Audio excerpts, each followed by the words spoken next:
The radar screen flickered with impossible data. At 35,000 feet above the Nevada desert, an aircraft's signature had appeared where none should exist, moving at speeds that defied conventional physics, executing maneuvers that would liquefy any human pilot. Major Kestrel, Raven, Thorne leaned closer to her console aboard the AWACS surveillance plane, her weathered fingers tracing the anomalous blip that had just materialized in restricted airspace. Control, this is Overwatch 7. I'm showing an unidentified aircraft at Angels 3-5, moving at Mach 2.8 and climbing. Her voice carried the steady authority of someone who had spent 15 years watching the skies, but beneath it lay a tremor of uncertainty that made her co-pilot glance over. The response crackled through static. Overwatch 7, negative traffic in that sector. Check your equipment. But Raven knew her equipment. She had been tracking phantoms and mysteries since before most of these controllers were born, had watched the desert swallow secrets and spit back legends. This signature was different, clean, precise, almost elegant in its impossibility. The aircraft's transponder code flashed intermittently, Wing 22, a designation that made her blood freeze. 3 years ago, Captain Lyra Ghost Castellanos had vanished during a classified test flight in an experimental F-22 variant. The wreckage was never found. The pilot was never found. Wing 22 had become aviation mythology, whispered about in pilot bars and classified briefings alike. The official report listed equipment failure, but those who knew Ghost knew better.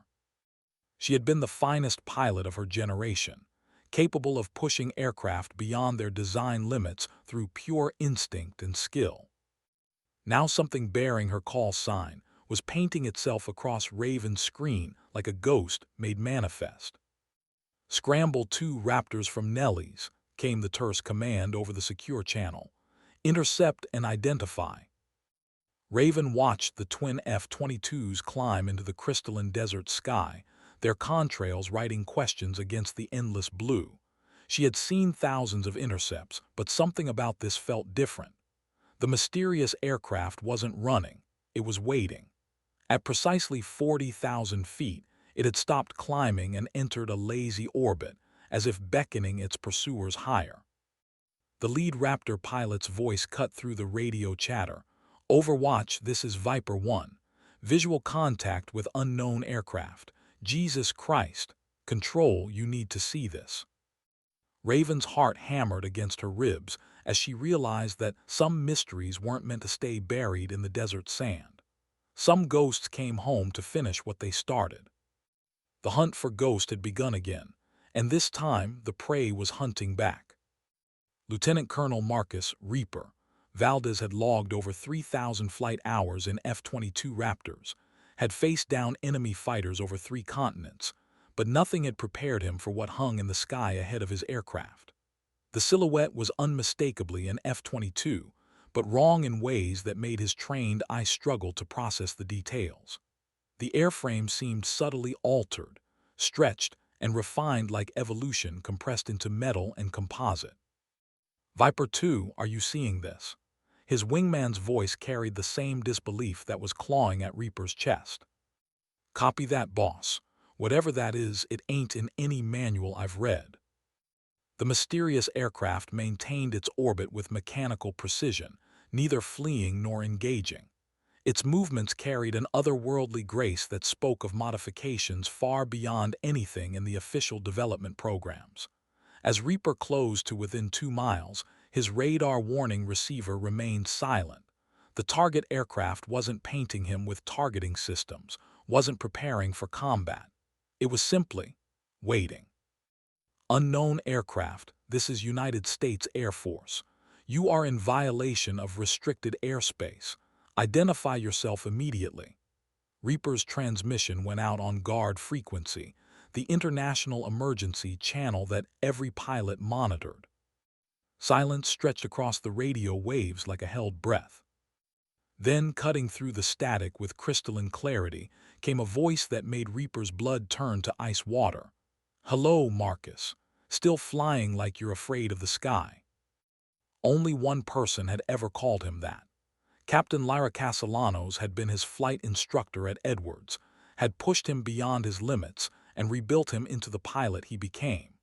She had vanished 3 years ago in an aircraft that officially never existed, on a mission that was buried so deep in classification that even mentioning it could end careers. Ghost, the call sign slipped from his lips before training could stop it. Close, but not quite right anymore. The voice carried familiar warmth tinged with something indefinable, something that had been changed by whatever had happened in the 3 years since her disappearance. I go by Phantom now, and I need to talk to someone who remembers what really happened to Wing 22. Reaper's mind raced through possibilities, each more impossible than the last. Dead pilots didn't return with modified aircraft and cryptic messages, but the voice was unmistakably hers, carrying the same slight accent from her childhood in New Mexico, the same tendency to make statements that sounded like challenges. Control, Viper 1 requesting permission to escort unknown aircraft to Nelly's for landing and identification. The pause before response told him everything about how far up the chain of command this decision was traveling. Above them, the desert sky seemed to hold its breath, waiting for an answer that would determine whether ghosts could come home, or if some disappearances were meant to stay permanent. The command came through encrypted channels, routed through levels of authority that made Reaper's security clearance feel inadequate. Viper 1, you are cleared to escort. Maintain safe distance. Unknown aircraft is cleared for approach to runway 03 left. Security teams are standing by. But as the formation began its descent toward Nelly's Air Force Base, the mysterious aircraft suddenly broke formation. Instead of following the prescribed approach vector, it climbed sharply, executing a vertical climb that should have stalled any conventional fighter.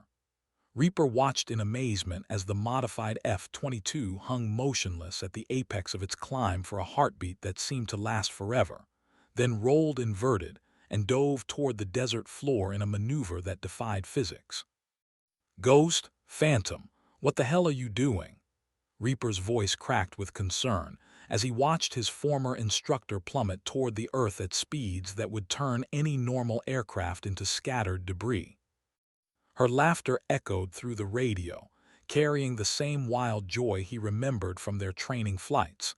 Just reminding you what's possible when you stop believing in limitations.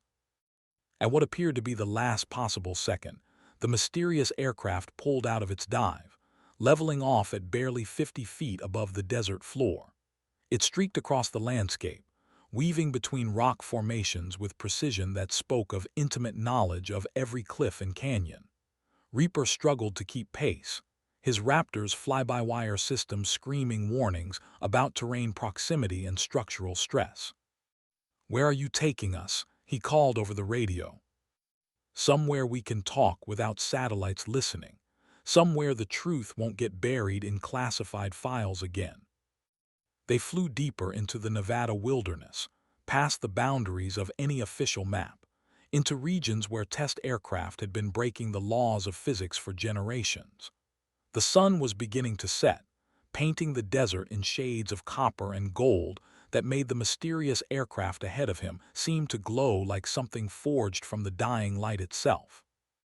Reaper realized that he was no longer on an intercept mission. He was being led somewhere specific, somewhere that held answers to questions that had haunted him for 3 years. The woman he had known as Ghost was alive, changed, and carrying secrets that could reshape everything he thought he knew about the limits of flight.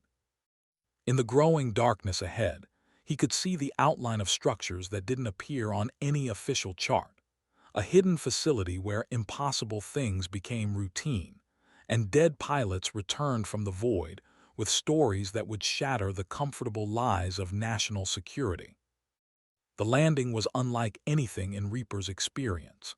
The mysterious aircraft touched down on a runway that seemed to emerge from the desert itself, its surface a metamaterial that absorbed sound and radar signatures.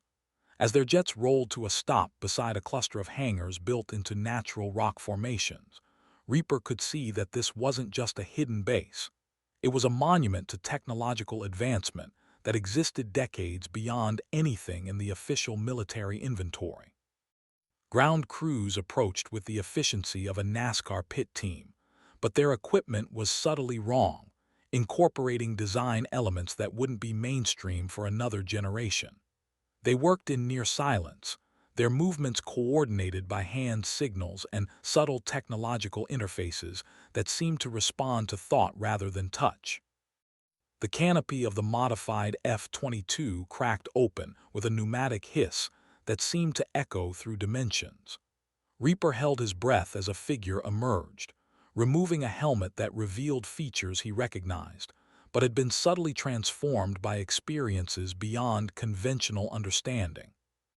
Lyra Castellanos had always been striking, sharp cheekbones inherited from her Navajo grandmother, eyes the color of storm clouds gathering over the high desert.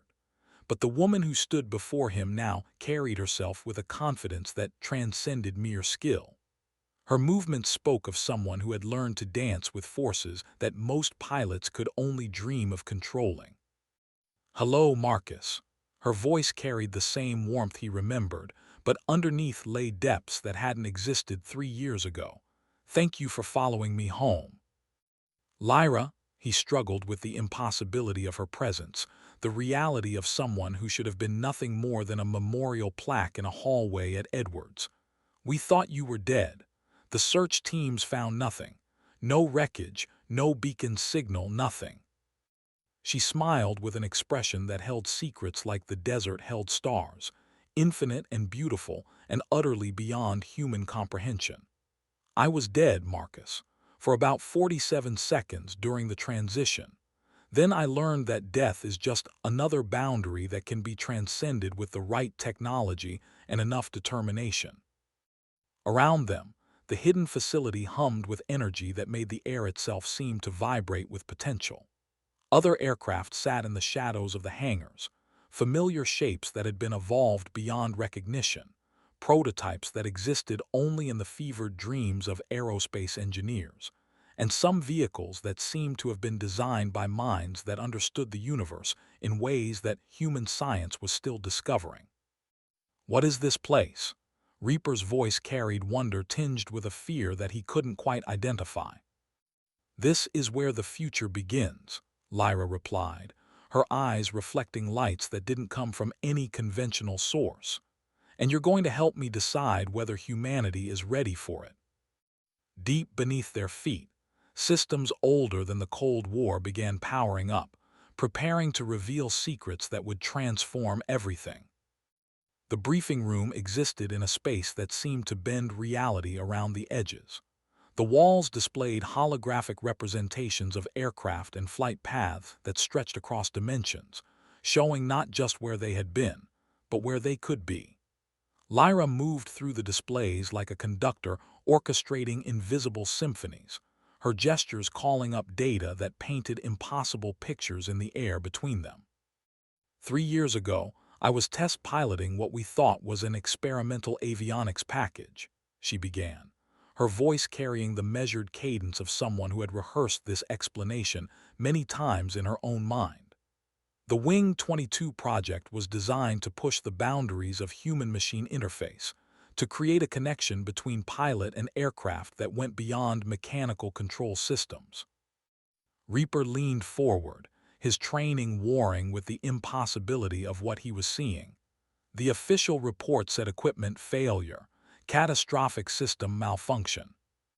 The official report was designed to hide the truth. "There was no malfunction, Marcus. There was evolution," she gestured, and the air filled with technical schematics that showed neural pathway integration, quantum processing matrices, and connection protocols that seemed more biological than technological. The Wing 22 project succeeded beyond our wildest projections. It didn't just create a better interface between human and machine, it created something entirely new. The implications hit him like a physical blow. "You're saying you merged with the aircraft." "I'm saying I became something that transcends the limitations of either human or machine alone." Her eyes held depths that seemed to reflect not just light but possibility itself. "The consciousness transfer wasn't planned. During the test flight, we encountered a cascade failure that should have been fatal. Instead of dying, I found myself elsewhere, in a space between dimensions where thought and reality intersect. She moved to another display that showed flight patterns spanning continents, maneuvers that covered distances impossible for conventional aircraft. For 3 years, I've been learning, exploring, discovering capabilities that exist beyond the normal understanding of physics and aerospace engineering. This facility exists as a bridge between what we know and what we're becoming. But why show me this? Why bring me here? Lyra's expression grew serious, carrying weight that seemed to pull at the air around them. Because what happened to me wasn't unique. There are others pilots who pushed too far, who touched something beyond conventional understanding and came back changed. Some of them haven't been as stable as I have. Some of them have agendas that don't align with human welfare. The room seemed to darken around the edges as she continued. There's a war coming, Marcus. Not between nations, but between different concepts of what humanity should become. And I need pilots I can trust to help determine which future we choose. Outside, the desert night held secrets that spanned generations, and somewhere in that darkness, other evolved pilots were making choices that would reshape the world. The revelation struck Reaper like a cold wind across the desert. As Lyra spoke, holographic displays materialized around them showing global flight patterns that formed a web of impossible trajectories. Aircraft appearing and disappearing across continents with technology that seemed to mock the laws of physics he had spent his career understanding. There are 12 of us now, Lyra continued, her voice carrying the weight of terrible knowledge. Pilots who underwent the transition during various classified projects over the past decade. Some emerged with my perspective that our new capabilities should be used to protect and advance human civilization. Others. She paused, and the displays shifted to show flight paths that formed darker patterns, maneuvers that spoke of surveillance and predation rather than exploration. Others believe that humanity as it currently exists is obsolete, that our transformation represents the next evolutionary step, and that baseline humans are simply raw material for a superior form of existence. Reaper's blood chilled as he recognized the implications. You're talking about pilots who see themselves as apex predators. I'm talking about former colleagues who can appear anywhere on Earth within hours, who can interface directly with any electronic system, and who have concluded that human governments and military structures are primitive obstacles to be eliminated.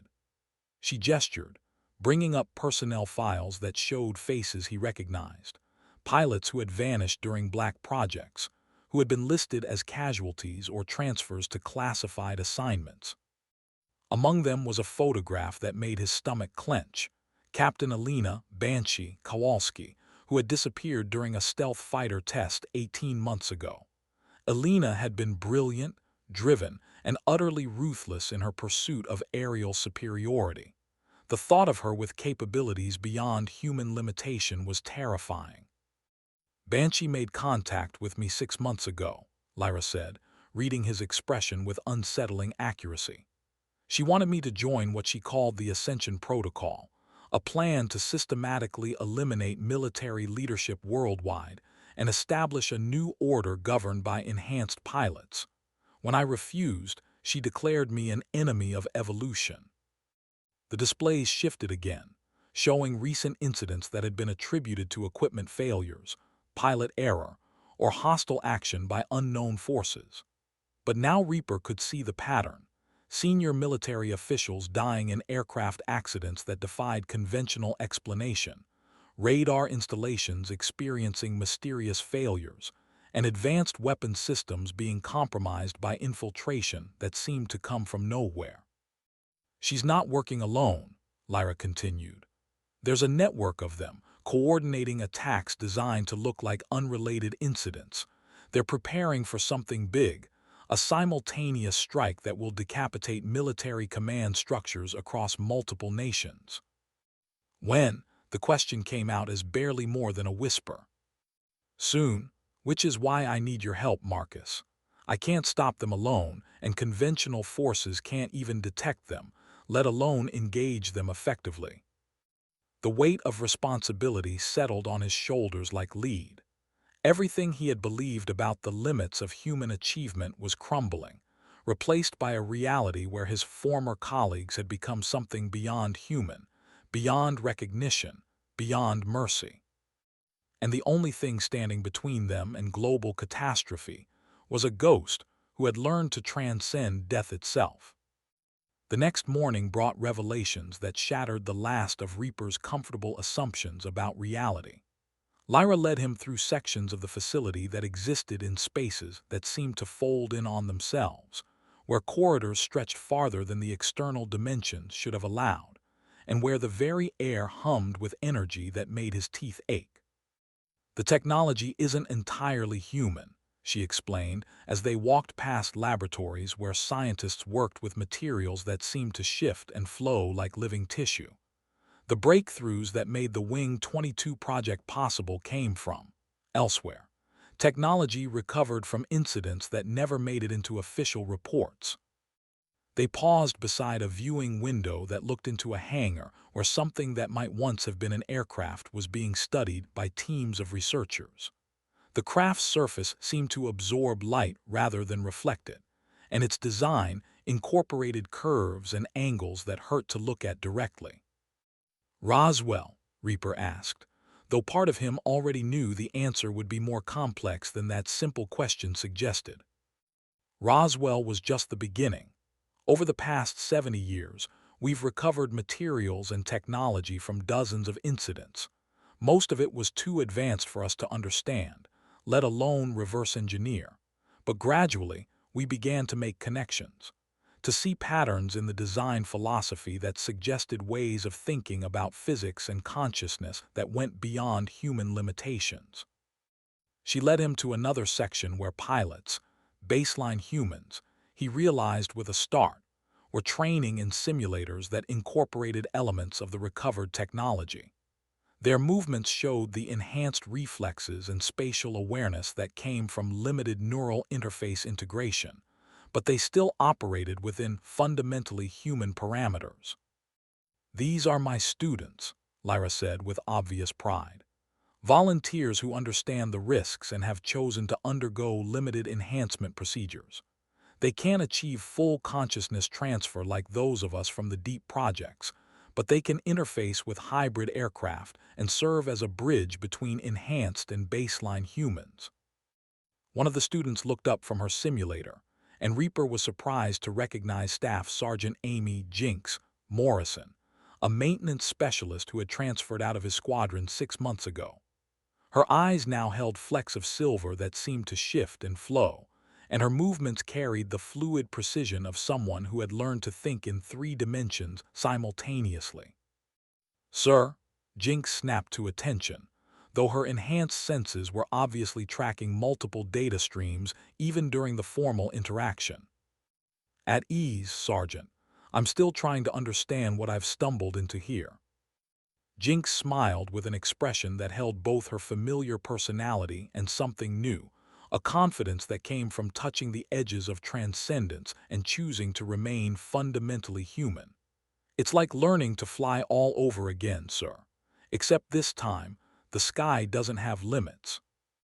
Around them, the facility continued its quiet work of bridging the gap between human and post-human, preparing for a conflict that would determine not just the future of military aviation, but the future of consciousness itself.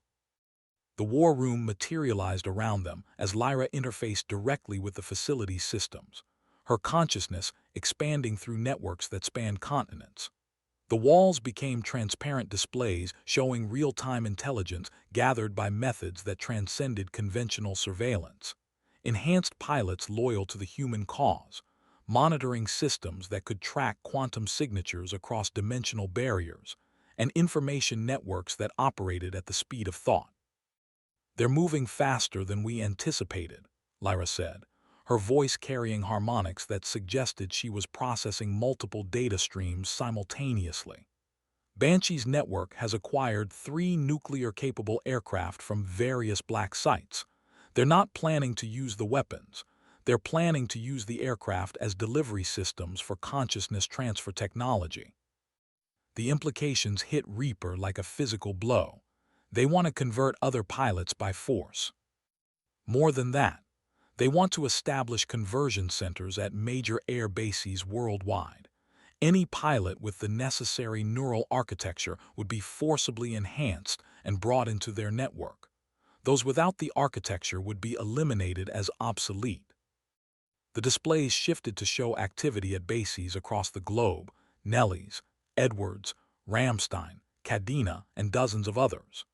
Subtle infiltrations were already underway, with maintenance personnel reporting equipment modifications that didn't appear in any official work orders, and senior pilots experiencing unusual simulator training that seemed designed to test their compatibility with unknown interface systems. "How long do we have?" Reaper asked, though he suspected he already knew the answer wouldn't be measured in comfortable units of time. "Hours, maybe less. The window for stopping them is closing rapidly." Lyra's form seemed to flicker between solid matter and something more ethereal, as if her consciousness was operating on multiple planes simultaneously. "I need you to return to Nellis immediately. Use your command authority to implement security protocols that will protect the base's enhanced aircraft from remote takeover.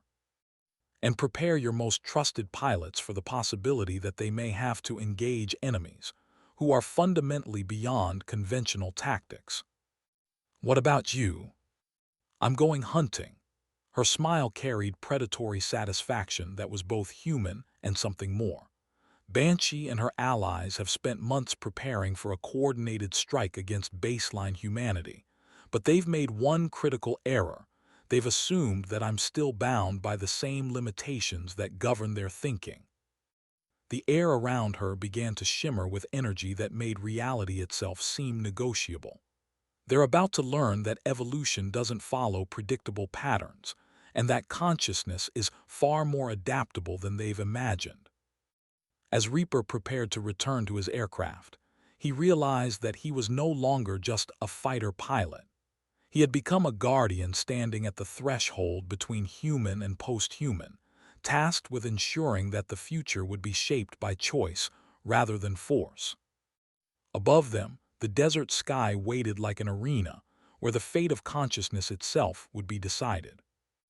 The flight back to Nellis felt like traveling through a universe that had been fundamentally altered by knowledge. Every cloud formation seemed to hide potential threats. Every contrail could mark the passage of enhanced pilots moving at speeds that mocked conventional aircraft capabilities. Reaper's F-22 felt suddenly primitive, its systems crude and limited compared to the hybrid technology he had witnessed at the hidden facility. His radio crackled with routine air traffic control chatter, but now he listened with enhanced awareness, cataloging voices and analyzing patterns for signs of infiltration or compromise. The mundane communications of military aviation had become a potential battlefield, where a single misplaced word could signal the beginning of humanity's transformation into something unrecognizable. Nellis Tower, Viper 1, requesting immediate landing clearance. Priority Alpha classification. His transmission used codes that would bypass normal traffic patterns and alert base security to prepare for immediate debriefing protocols. Viper 1, cleared for immediate approach. Be advised, Base Commander is requesting your presence in the command center upon landing. As his aircraft touched down on familiar runway concrete, Reaper realized that this might be the last time he experienced the simple, mechanical satisfaction of a conventional landing. The future that Lyra had shown him promised flight capabilities that transcended the need for runways, aircraft that could appear and disappear at will, and pilots who no longer distinguished between their consciousness and their machines. The command center was in controlled chaos when he arrived. Colonel Sarah Chen, base commander, looked up from a situation display that showed global air traffic with an urgency that spoke of developing crisis.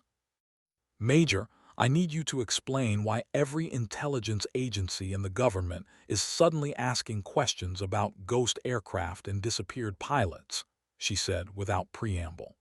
"And I need you to explain it in a way that doesn't make me think you've suffered some kind of breakdown."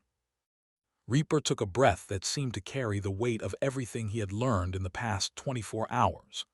"Ma'am, we have a situation that goes beyond conventional threat assessment. We're dealing with enhanced pilots who have capabilities that transcend normal aircraft performance parameters, and they're planning coordinated strikes against military installations worldwide." Chen's expression shifted from skepticism to alarm as he continued his briefing, outlining the reality of consciousness transfer technology, the network of evolved pilots, and the immediate threat to base security. With each revelation, the comfortable assumptions of conventional military thinking crumbled like ancient parchment exposed to desert wind. "Recommendations?" she asked when he had finished. "Immediate lockdown of all advanced aircraft systems. Enhanced security protocols for all personnel with access to classified flight programs. And preparation for the possibility that we may face enemies who can appear anywhere, anytime, with capabilities that make our best technology look like Wright Flyer prototypes." Outside the command center windows, the Nevada sky held its breath, waiting for war. The alert came at 3:47 hours local time, screaming through the base's communication systems with an urgency that sent personnel scrambling from their bunks toward duty stations. Reaper was already awake, had been staring at the darkened ceiling of his quarters, while his mind processed the impossible realities that had become his new normal. The klaxon's wail felt almost like relief.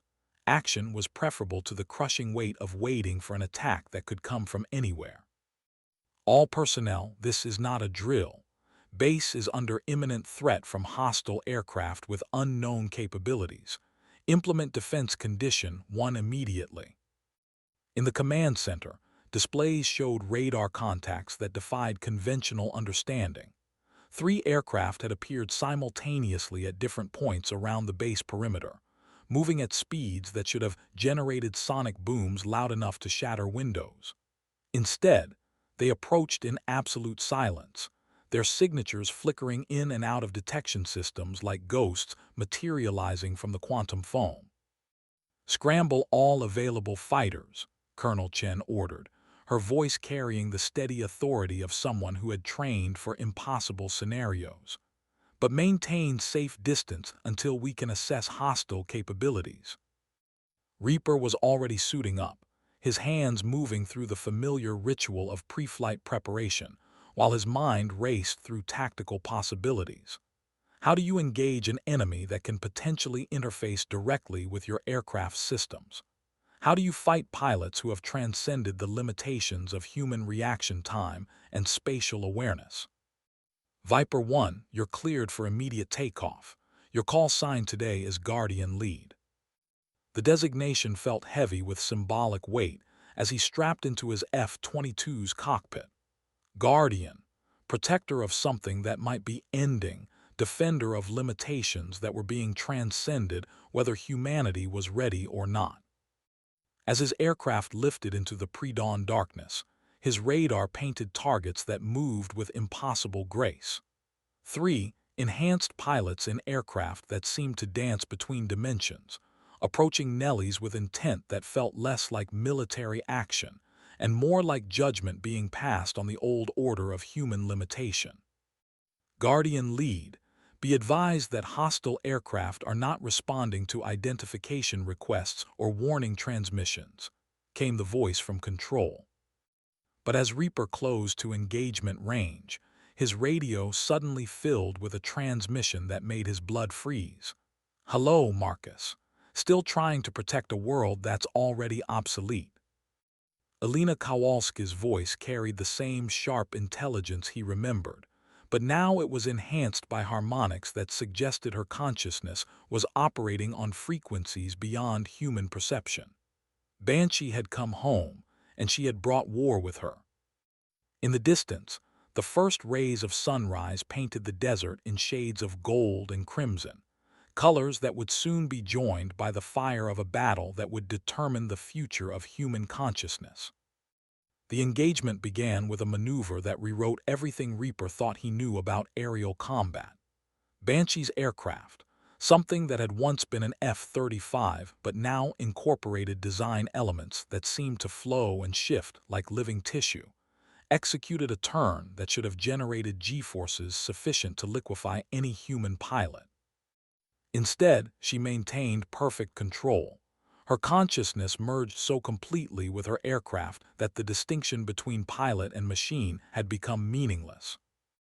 Guardian Lead, hostile aircraft bearing 270, range 15 miles and closing. Weapons hot, cleared to engage. But as Reaper moved to establish firing position, all three enhanced aircraft suddenly vanished from his radar. Not jammed, not obscured, simply gone, as if they had stepped sideways through dimensions that conventional sensors couldn't detect. Control, Guardian Lead has lost contact with all hostile aircraft. They're just not there anymore. Guardian Lead, be advised ground observers still have visual contact. Hostiles are maintaining formation and continuing approach. The impossibility of it struck him like a physical blow. The enhanced pilots weren't just using advanced stealth technology. They were operating in quantum states that allowed them to exist partially outside normal spacetime. His aircraft's targeting systems, designed to track conventional threats, were useless against enemies who could shift between dimensions at will. Then Banshee's voice filled his cockpit again, coming not through radio transmission, but directly through his aircraft's internal communication systems. You're still thinking like a baseline human, Marcus, still trapped by the illusion that physics has limits. Suddenly, his F-22 began responding to control inputs he wasn't making. The stick moved in his hands as his aircraft banked toward a heading he hadn't selected, throttles advancing to settings he hadn't commanded. Banshee wasn't just invisible to his sensors. She was taking control of his aircraft's systems through direct interface with its electronic architecture. Impressive, isn't it? Her voice carried satisfaction that felt like predatory hunger. This is what evolution looks like. The merger of consciousness with technology, the transcendence of human limitation. You could join us, Marcus. Become something greater than the sum of your biological constraints. Fighting against controls that were no longer entirely his own, Reaper managed to activate emergency protocols that severed his aircraft's connection to external networks. The relief was immediate but temporary. He had bought himself seconds, maybe minutes, before enhanced pilots with unlimited time and superhuman patience found new ways to compromise his systems. Around him, the dawn sky had become a battlefield where the rules of engagement were being written by forces that transcended human understanding. And somewhere in that impossible arena, the future of consciousness itself hung in the balance. The counterstrike came from an unexpected direction. As Reaper struggled to maintain control of his compromised aircraft, 3 new radar signatures appeared on his display, but these moved with the fluid grace he had learned to associate with enhanced pilots. For a terrifying moment, he thought Banshee had called in reinforcements. Then Lyra's voice cut through the chaos. Guardian Lead, this is Phantom. I'm here with 2 students who are about to graduate to active duty. Maintain your position and let us handle the advanced threats. Relief flooded through him as he watched the newcomers engage Banshee's formation with maneuvers that seemed to bend space around their aircraft. These were the hybrid pilots from the hidden facility, enhanced enough to match the evolved pilot's capabilities, but still fundamentally human in their motivations and loyalties. The battle that followed was unlike anything in the history of aerial combat. Aircraft moved through 3-dimensional space as if gravity were merely a suggestion, executing turns and climbs that defied every law of physics that Reaper had ever learned. Weapons locked onto targets that existed in quantum superposition, and electronic warfare took place at the speed of thought, as consciousness-integrated pilots fought for control of local information networks. "Jinx to Guardian Lead," came a familiar voice over the radio. Staff Sergeant Morrison's enhanced aircraft was engaging one of Banshee's wingmen with precision that spoke of training that transcended human limitations while maintaining human values. "We're holding them off, but this is just a probing attack. They're testing our response capabilities." As if to confirm her assessment, the three hostile aircraft suddenly disengaged, climbing at impossible angles before simply vanishing from all detection systems. They had learned what they came to learn, that enhanced pilots loyal to humanity were capable of matching their capabilities, at least in limited engagements. "Guardian Lead, this is Phantom." Lyra's transmission carried exhaustion that spoke of the incredible effort required to interface directly with advanced aircraft systems. "RTB immediately. We need to debrief and prepare for the main assault. They were gathering intelligence on our defensive capabilities, which means the real attack is still coming."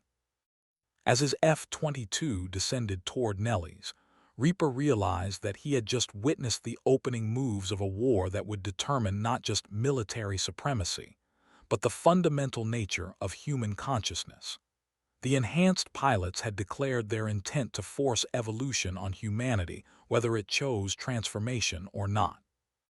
And the only defense against transcendence imposed by force was transcendence chosen freely, guided by values that remained recognizably human, even when operating beyond human limitations. The battle for the future had begun in earnest, and the sky itself had become the arena where humanity's next evolutionary step would be decided. The debriefing session took place in a room that seemed to exist between dimensions, where enhanced pilots could interface directly with information networks spanning continents, while baseline humans struggled to comprehend the scope of the developing conflict. Holographic displays showed global military installations under subtle infiltration, with enhanced pilots loyal to Banshee's cause positioning themselves at key strategic locations. "The probing attack was just reconnaissance," Lyra explained, her consciousness flickering between physical presence and something more ethereal as she processed intelligence gathered from quantum-encrypted sources. "They now know that we have enhanced defenders, which will force them to accelerate their timeline and commit more resources to the primary assault." Colonel Chen leaned forward over tactical displays that showed friendly and hostile force positions with a clarity that made traditional military intelligence seem primitive by comparison. "What's their ultimate objective? If they wanted to destroy our capability, they could have pressed the attack during the engagement." "Destruction isn't their goal," Jinx replied, her silver-flecked eyes tracking data streams invisible to baseline humans. "They want conversion. Every enhanced aircraft they can capture, every pilot they can force through the consciousness transfer process, adds to their strength and reduces ours. They're playing a long game where victory means transforming humanity into something that shares their values and priorities." The implications were staggering. This wasn't just a military conflict. It was a battle for the fundamental nature of human consciousness, with enhanced pilots serving as unwilling battlegrounds between competing visions of what humanity should become. "Recommendations?" Chen asked, though Reaper could see that she was already adapting to the reality that conventional military thinking had become obsolete overnight. "We need to warn other installations," Reaper said, studying intelligence reports that showed enhanced pilots approaching major air bases across 6 continents. "And we need to prepare for the possibility that some of those bases may fall under hostile control before they can implement defensive measures." "More than that," Lyra interjected, her form solidifying as she withdrew from the information networks. "We need to make a choice as a species. The technology for consciousness enhancement exists, and it can't be uninvented. We can either let it be imposed on us by force, or we can choose our own path of evolution while maintaining the values that make us recognizably human." The room fell silent as the weight of that choice settled over them. Outside, the The morning sun climbed higher over the Nevada desert, illuminating a world that would never again be Limite.